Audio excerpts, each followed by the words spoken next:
दर्शकांनो, तुम्ही माझ्या मागे पाहू शकता. हा तोच भ्रष्टाचाराचा पूल आहे ज्याच्या उद्घाटनासाठी नेत्यांनी कोट्यावधी रुपयांची उधळपट्टी केली होती. पण पहिल्याच पावसात हा पूल पत्त्याच्या माल्यासारखा कोसळला. आज सत्ताधारी आणि विरोधक एकमेकांवर चिखलफेक करत आहेत. पण खरं सत्य काय आहे?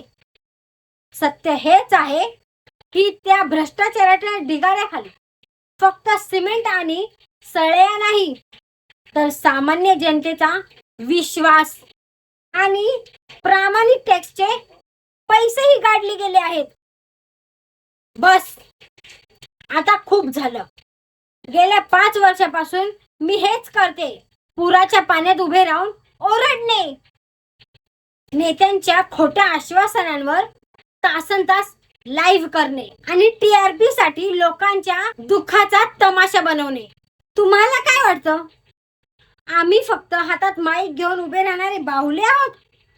नाही, आमच्याही डोळ्यात पाणी येतं जेव्हा मी एका बापाला त्याच्या उद्ध्वस्त झालेल्या घरासमोर रडताना पाहते. पण कॅमेऱ्याच्या त्या लाल लाईट समोर मला ते अश्रू पुसण्याची परवानगी नसते. मला परवानगी असते ती फक्त ब्रेकिंग न्यूज ओरडण्याची.